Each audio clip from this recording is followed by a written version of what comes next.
오늘은 8월의 둘째 주일이고 해방기념주일을 맞이하였습니다. 요즘 우리나라를 중심으로 한 세계 정세가 쉽지 않습니다. 언제 핵폭탄이, 언제 미사일이 날라올지 알 수 없는 일입니다. 김정은을 바라보면서 그런 생각을 합니다. 물론 물리적인 나이가 아직 어리죠. 젊고 어리고, 그래서 아직 성숙하지 못함이 있습니다. 단지 나이가 어리다는 것이 문제가 아니라 성숙하지 못하다는 게 문제입니다. 이를테면 이런 거죠. 성숙했다는 것은 내 성격대로 성질대로 분풀이 다하고 화낼 수 있지만 이 다음의 일과 또 앞사람의 상대방을 생각해서 화를 다 내지 못하는 것이 성숙이죠. 내 뜻대로 다 할 수도 있지만 그렇게 되면 그 결과가 결과를 예측해서 그렇게 하지 못하는 것이 성숙입니다. 근데 김정은은 성숙한 인격이라고 보기는 이제 어렵겠죠. 그러니까 이제 욱하는 마음, 그리고 내뱉은 말이 있으니까 8월 달까지는 괌에다가 미사일을 쏘겠다, 이걸 얘기했으니까 그렇게 얘기하고 안 하면 지가 수령이니까, 원수라고 말을 하는 사람이니까 그걸 안 하면 또 어렵겠죠. 근데 이제 또 방법은 있어요. 전혀 없는 건 아니에요. 이제 미 제국주의자들과 남조선 괴뢰도당이 수그리고 들어와서 수령님에게 저거를 했다, 이따위 소리 해가면서 할 수는 있겠지만, 어쨌든 저쨌든 참 어려운 지경인 것은 사실이고 문제가 심각한 것도 사실이니까 이 나라와 결의를 위해 기도하는 우리 모두가 되어야 할 것입니다. 오늘의 본문은 마태복음의 14장의 말씀을 중심으로 손을 대라, 이런 말씀을 드리고자 합니다.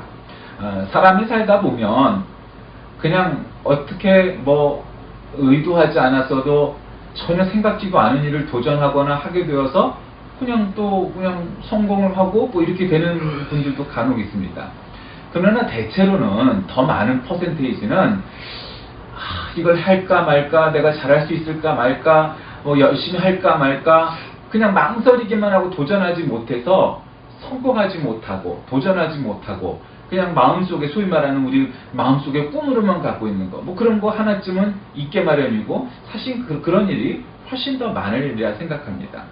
사람들이 자기 마음속에 꿈이 있잖아요. 어떤 사람은 가수가 되고 싶었는데 집안 형편이 어려워서, 아니면 여건이 여의치 않아서 가수가 되지 못했다, 그런 사람들 많잖아요. 결국 나는 뭐가 되고 싶었는데 그 될 여건이 안 돼서 못하다가 자식이 그런 일을 했으면 좋겠다, 그런 것을 자식에게 투사하기도 합니다. 마음속에 도전하지 못한 것이 어디 한두 가지겠습니까? 도전하지 못해서, 잘하지 못해서 안 된 일들을 놓고 보면 참 많습니다. 먹고 기도하고 사랑하라, 이런 제목의 영화 제목도 있었죠. 사람의 인생에 도전 제목, 소위 말하는 버킷리스트 이런 것 여러분 있을 줄 압니다. 그런 것들을 전부 해보는 사람은 사실 보람 있을 줄 압니다. 그러니까 사람들이 자신의 삶이 얼마 남지 않았다고 여겨졌을 때 자신의 인생을 되돌아보며 무엇이 가장 후회스럽느냐라고 물으면, 내가 대통령이 못된 게 아쉽습니다, 내가 재벌이 못된 게 안타깝습니다, 이런 거창한 주제를 잘 얘기하지 않더라 하는 말이 있습니다.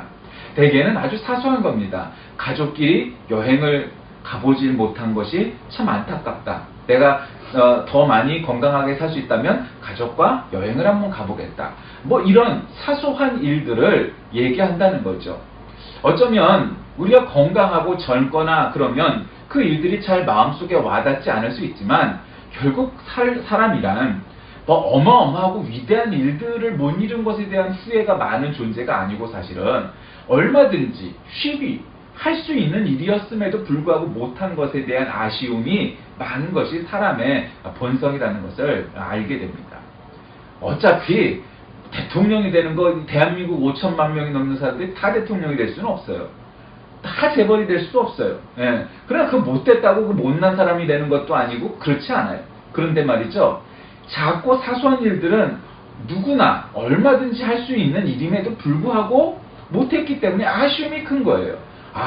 가족끼리 저녁마다 둘러앉아서 밥을 먹어보질 못했다, 여러 가지 이유가 있었겠지만, 그런 사소한 일들, 그런 것들이 결국 해보고 싶은 버킷리스트가 되더라, 이런 얘기가 있죠.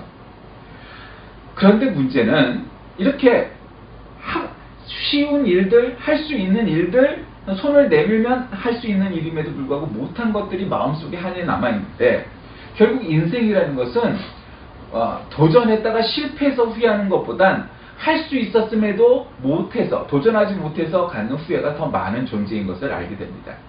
오늘 본문은 이 마태복음 14장 전반은 세례 요한이 헤롯의 잘못을 지적해서 옥에 갇혔다가 결국 헤로디아의 음모에 의해서 죽게 되는, 세례 요한이 어떻게 죽는지 아시죠? 머리가 이렇게 땡깡 잘리게 되는 그런 죽음을 맞이하게 돼서 결국 예수님이 그럼에도 불구하고 이제 사역을 쭉 하시면서 뭐 이제 오늘 이 본문에 보면 오병이어의 기적이라든가 그다음에 게네사렛 바다 갈릴리 호수에서 베드로가 바다 위를 걸어가는 예수님을 보면서 예수님 아니 어떻게 정말 사람이세요? 귀신이세요?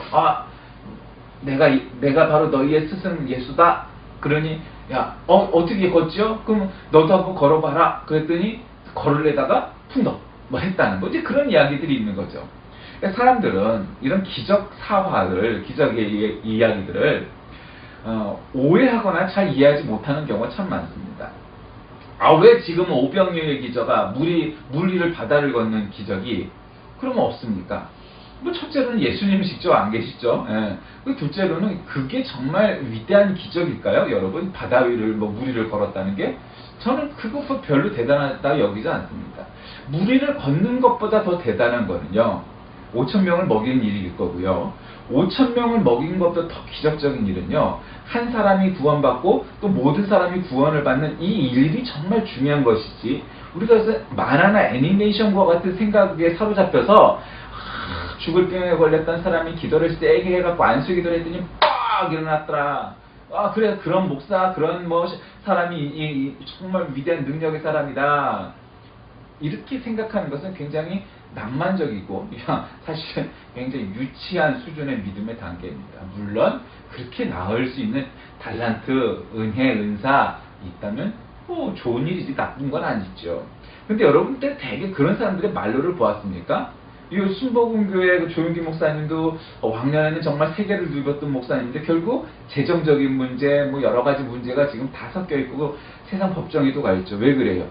은사가 많은 것은 복이지만 그 자체로는 결국 너무 사람들한테 막 인기를 얻고 이러다 보니까 왜 내가 하나님이 된 것 같은 생각이 사로잡혀서 결국 교회 재산도 은퇴를 해서도 다 붙잡고 있으니까 비리가 많고 문제가 많아서 여태까지 지금 그런 거죠.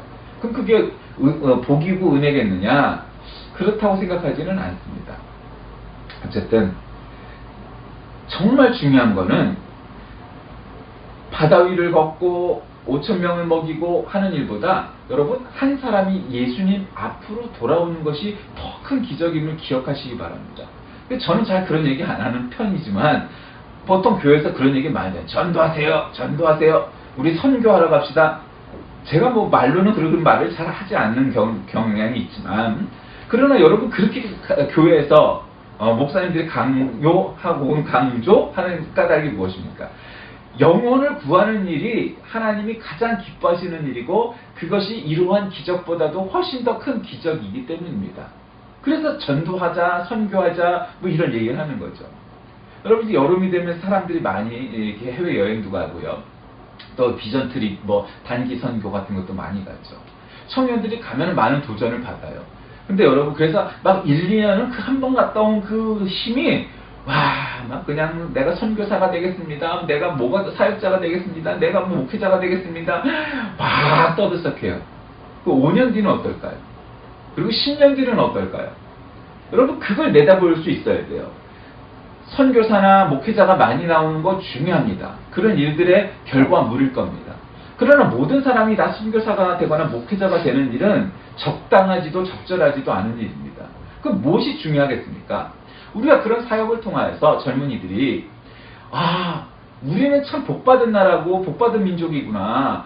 아니 우리는 먹고 사는데 지장이 없는데 그런 나라를 가보면 이거 하루 한 끼 두 끼를 배불리 먹는 것이 어려운 나라가 있고 또 복음도 들어본 적도 없고 예수님이 어떤 분인지도 알지도 못하는 상황에 처해 있는 사람들이 세상에 너무도 많구나 하는 점들을 알게 됩니다. 뭐 우리나라가 남북이 갈려져 있고 전쟁 위협이 있다는 그런 위협과 참 정치인들의 수준이 개차반이다 하는 정도 빼고 뭐 재벌이 그냥 공생하지 않고 그냥 제 배배 오른다 뭐 여러 가지 우리나라의 사회에도 문제는 있지만 그럼에도 불구하고 우리나라는 세계에서 열 손가락 안에 꼽히는 부자 나라가 되지 않았습니까?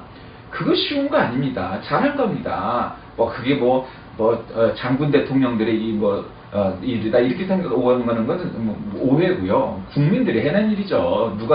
그럼 독일이 지금 그렇게 된 것도 히틀러 때문이니까 그렇게 얘기할 수 없는 거고요. 하여튼 그거는 착각이고 오류고 어쨌든 그렇게 잘 사는 나라가 됐고요. 복음으로 얘기해도 이제 갓 100 몇십 년 됐나요? 복음이 들어온 지. 그 200년도 채 안 된 나라가 전 국민의 4분의 1, 많이 잡는 사람은 3분의 1까지 잡으면 제 생각에는 한 4분의 1쯤이 예수 믿는 사람이 됐고, 세계에서 두 번째로 선교사를 많이 보내고 선교비를 보내는 나라가 됐어요. 우리가 경제 대국으로 따지면 10위권인데, 복음의 수준으로 얘기하면 2위권이 됐단 말이죠. 미국을 빼고는 우리나라를 능가하는 나라가 없어요. 그리고 대개 유럽의 여러 나라들은 사양길이고 우리나라는 점점 늘어나서 언젠가는 우리가 미국보다도 더 많은 선교사나 선교비를 보내는 교회가 전 될 줄 믿습니다. 그런 나라예요. 우리가 나라의 영토가 적고 사람 인구의 수가 많지 않다고 해도 그렇게 보잘것도 없고 그런 나라가 아니란 말이죠. 이게 그런 것들을 통하여서 우리가 점점 복음의 역량이 민족의 역량이 강화될 겁니다. 오늘 본문은 예수님의 이야기가 오병이어야기죠. 바다 위를 건너고 예수님을 막 쫓아다니고 나한테 좀 기도해 주세요. 내가 예수님이 왕권을 잡으면 정권을 잡으면 내가 영의정 좌의정 되겠습니다. 그냥 아주 인기 팬덤이 우리 연예인들이 막 공항에 나타나면 막 그냥 오빠 하고 사진 찍고 난리가 나잖아요. 그런 것처럼 된 거예요. 예수님이 아이돌이 된 거예요. 근데 예수님이 아이돌이 되고 우상이 되는 것을 원하지 않으셨어요. 그런 거는 없어질 일이다 이거죠. 그런 인기에 영합하시는 분이 아니어서 때때로는 일부러 도망도 가시고 사람 없는 산속에 들어가 기도하시고 그러셨단 말이죠. 그런데 오늘 본문에 보니까 게네사렛 땅에 이르니 그곳 사람들이 예수인 줄 알고 그 근방에 두루 통자의 모든 병든 자를 예수께 데리고 와서 이미 소문이 난 거예요. 게네사렛이라는 것은 갈릴리 호수 쪽이에요. 그러니까 그쪽에 이미 소문이 쫙 난 거예요. 그러니까 사람들이 야야야 빨리 여기 예수님이란 분이 오는데 이 양반이야 이거 신통한 분이야. 5,000명도 도시락 하나로 다 먹이시고 아픈 사람 죽은 사람도 낫게 하셨다. 신통하신 분이네. 와서 기도 좀 받고 나가야 돼. 빨리 들어와. 이게 소문이 난 거죠. 그러니까 우리가 여러분 선전 홍보 우리가 PR이라고 말해요. 피할 건 피하고 알릴 건 아닌 게 PR이라고 그러죠. 그냥 PR을 하는 것도 중요하고 홍보를 잘하는 것도 중요한데 진짜 배기는 그냥 가만히 있어도 소문나요. 여러분 요즘은 텔레비전이나 인터넷이 발달해서 어디가 맛집이다라는 것이 정말 전국에 우리나라 땅덩어리도 조그마니까 어디가 맛집인지 다 안다고요. 텔레비전 나와서 가보면 또 아닌 데가 있다고 또 올라. 아이 별거 아니더라. 야 변했다더라. 이런 것까지 다 알아요. 리플까지 다 다니까. 근데 진짜 배기는 소문을 안 내도 방송에 안 나와도 알려지죠. 예수님이 그런 진짜 배기였어요. 원조였던 거죠. 예수님이 기도만 하면 안 돼. 심지어는 기도가 문제가 아니라 예수님이 지나갈 때 예수님의 발을 예수님의 옷자락을 붙잡기만 해도 병이 낫는 사람이 생겼다는 거죠. 이전에도 그 혈루병 걸린 여인이 예수님의 옷자락만 붙잡고도 예수님의 능력이 나가서 나았다 하는 이야기가 있었잖아요. 그러니까 36절에 예수의 옷자락에도 손을 대게 하시기를 강구하니 손을 대는 자는 다 나음을 얻으니라 이렇게 기록됐어요. 그러니까 문제는 그거예요. 예수님의 손가락, 발가락, 옷자락 거기에 물리적인 데 있는 게 아니에요, 여러분. 우리의 깨달음은 그 수준을 넘어야 돼요. 그게 뭐예요? 예수님이 나를 낫게 해주실 분이구나 라는 믿음이 있어야 되는 거예요. 그거 없이 그냥 물리적으로 손을 턱 대면 나을 것 같으니까 야 한번 낫게 해봐 이 짜샤 하고 손을 대게 하는 그런 건방진 믿음도 없이 그냥 손을 무턱대고 잡았다고 해서 낫게 된다는 일이 아니라는 거예요. 그건 믿음의 문제가 아니에요. 그거는 사람이 하는 일이에요. 그거는 예를 들면 의사가 하는 일이에요. 침을 맞으면 나을 것 같다. 약을 먹으면 나을 것 같다. 그것은 인간적인 이야기예요. 그러니까 손을 어디에 댔느냐의 문제가 아니에요. 그 오늘 설교 제목 손을 대라. 예, 그러니까 손을 대니까 나았다는 얘기가 아니고요. 도전한다. 예, 그 믿음을 실천했다는 얘기예요. 그 믿음대로 했다는 얘기예요. 우리가 물론 마치 고지고대로 얘기해서 지금 의사가 일주일을 못 넘길 겁니다. 아, 그랬어요. 목사님, 장로님 초청해갖고 우리 저 생명이 이제 일주일 남았다고 의사가 얘기합니다. 자, 우리 기도해갖고 일주일밖에 안 남은 이 사람을 다시 건강하게 살려냅시다. 기도를 열심히 했어요. 근데 그 사람이 일주일 만에 죽었어.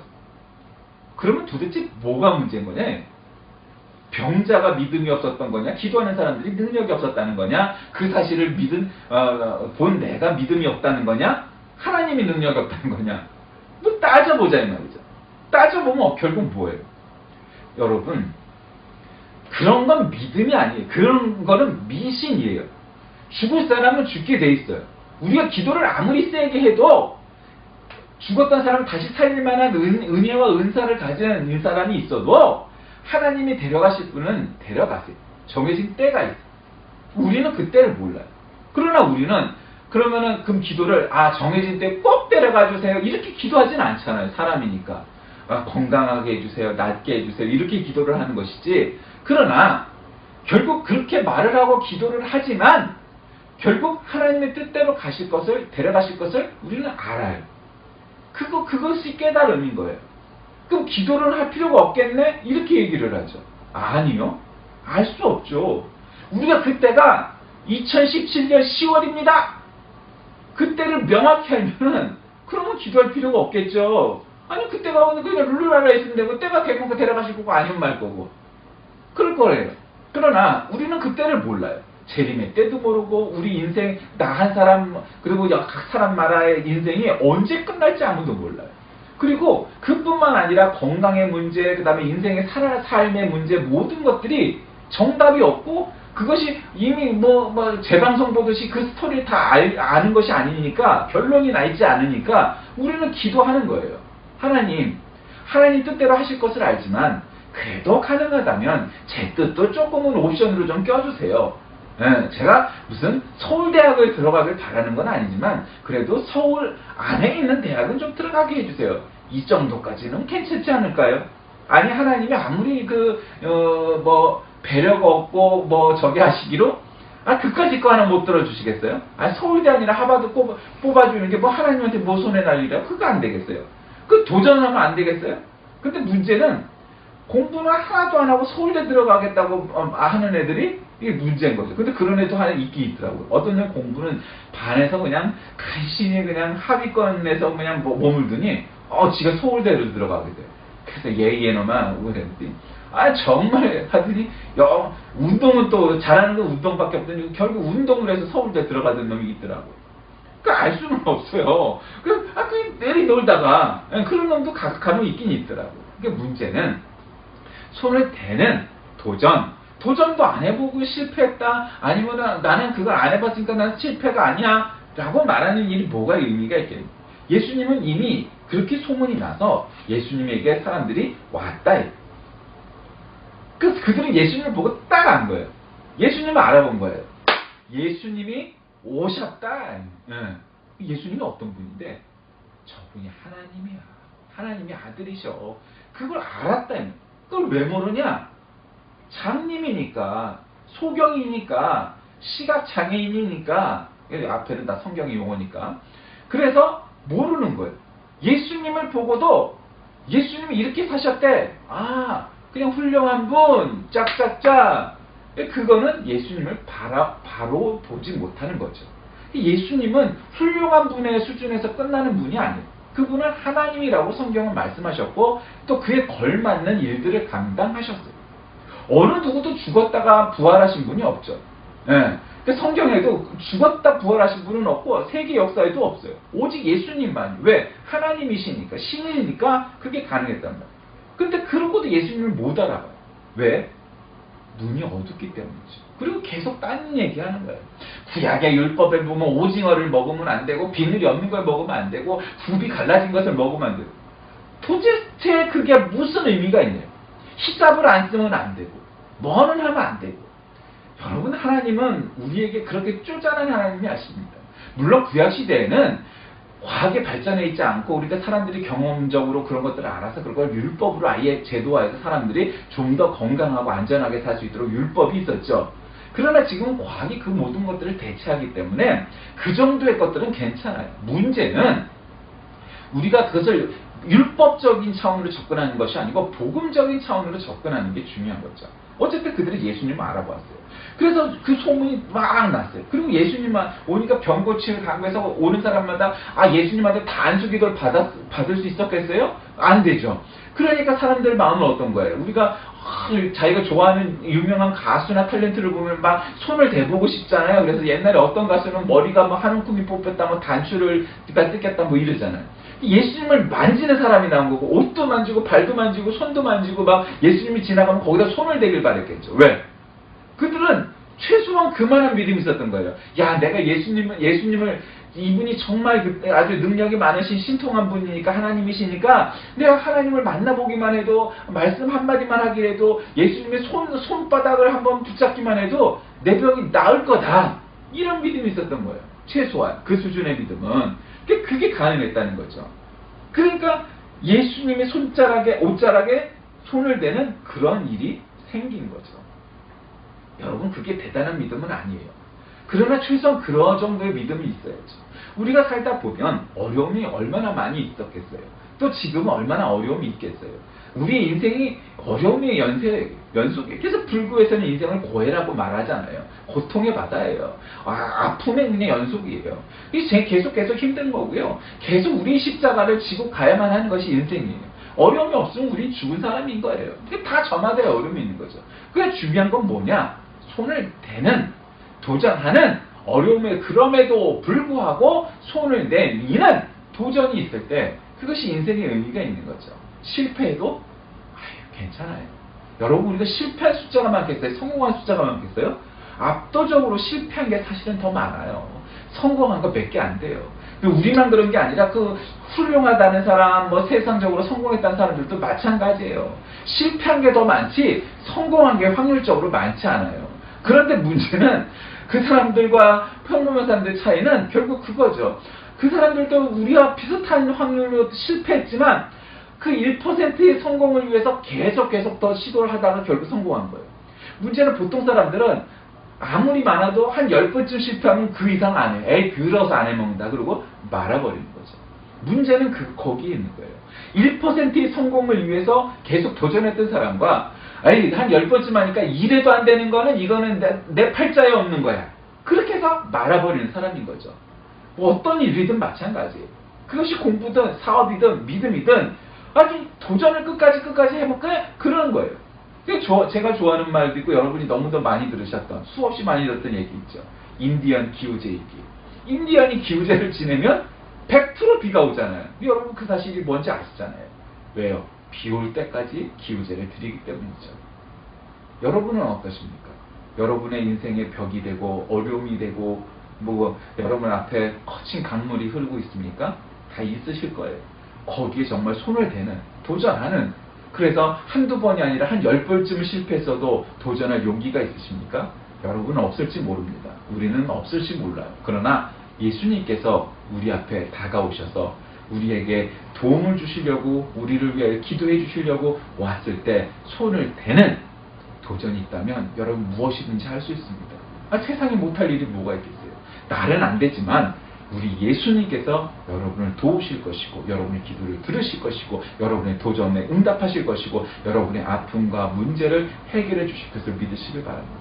손을 대지 못하고 실패하는 자는 억울하지만 손을 대고 실패하는 자는 결코 억울할 일이 없고, 결국 그 실패가 연속해서 쌓이고 왁사여 퇴적하다 보면 결국 성공의 디딤돌이 될 것을 믿으시길 바랍니다.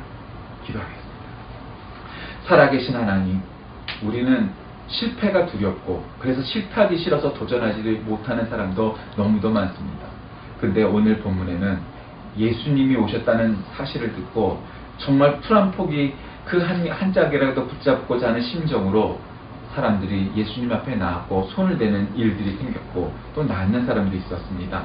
우리도 그들처럼 최소한 예수님께 손을 내밀고 손을 대는 도전을 하게 하시고, 실패가 두려워 도전하지 못하는 겁쟁이가 되지 않고 오히려 성공할 때까지 도전하는 미련한 곰이 되게 하셔서 예수님이 우리에게 바라시고 우리가 원하는 일들을 이루어 나가는 우리 모든 인생이 되게 하여 주옵소서. 예수님의 이름으로 간절히 기도드립니다. 아멘.